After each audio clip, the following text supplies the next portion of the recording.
So I thinned down the headstock partly, most of it really, but not completely, with the band saw, and I have attached enough wood to widen it sufficiently, and I've very roughly cut it out. Now I'm going to just finish off the thinning down with a router. I just need to take off a couple more millimeters, and to make that easier, and to make it easier in future, because I'm going to want to thin down headstocks in future when I make this type of neck, I've made something that will help me. I've put together a small router sled for small to medium-sized objects. I'd like to make a larger one as well for slabs and entire guitar bodies and bigger bits of wood, but we'll start small. So I will clear off all the junk that has accumulated over the last couple of weeks on my bench, and I'll do it here. Here's how I'm going to go about this. So I have the neck clamped down in the middle with a plank, a heavy plank on top of it, holding it down, and that plank also determines how far back the sled can go, so that I can't start routing away at the fretboard itself, which would be no good.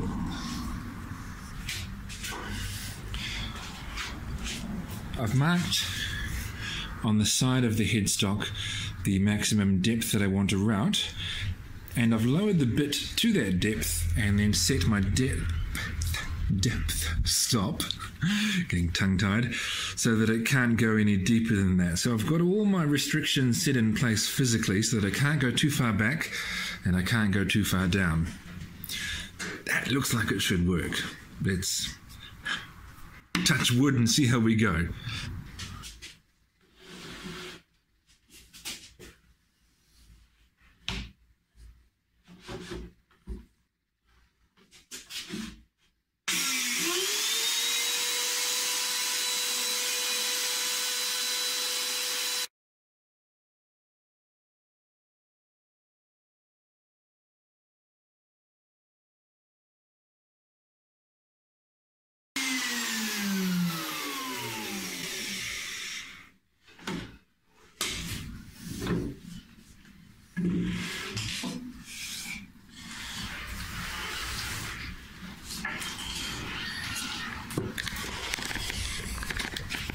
Okay, well, there are a couple of little small burn marks in there and some ridges now that I'll sand off, but that went quite well.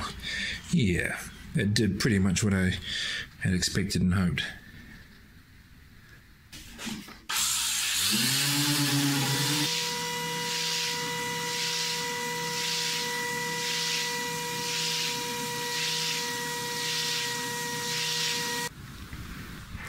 As well as using the spindle sander, as you just saw, to sand the transition curve between the headstock and the fretboard, I also used it on the, what do you call that, the wiggly end, the wiggly side of the headstock, and I used my disc sander and then my finer random orbital sander on the straight side.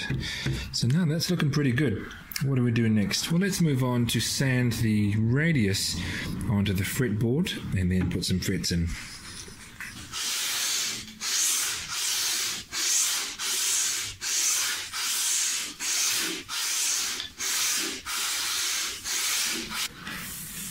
I've sanded the fretboard down to 300 grit, which is rather nice and smooth.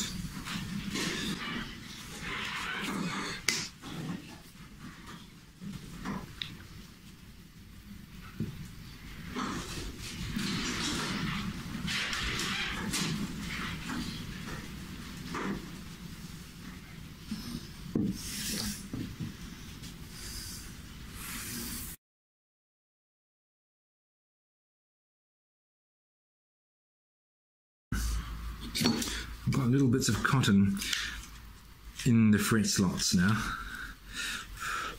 That's okay, they'll pick out quite easily.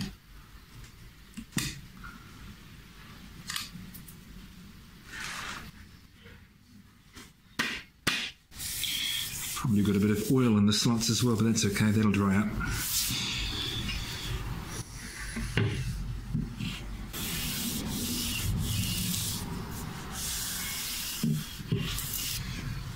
This is only my second time pressing frets in, and I am definitely a convert. This beats the old-fashioned hammering method any day.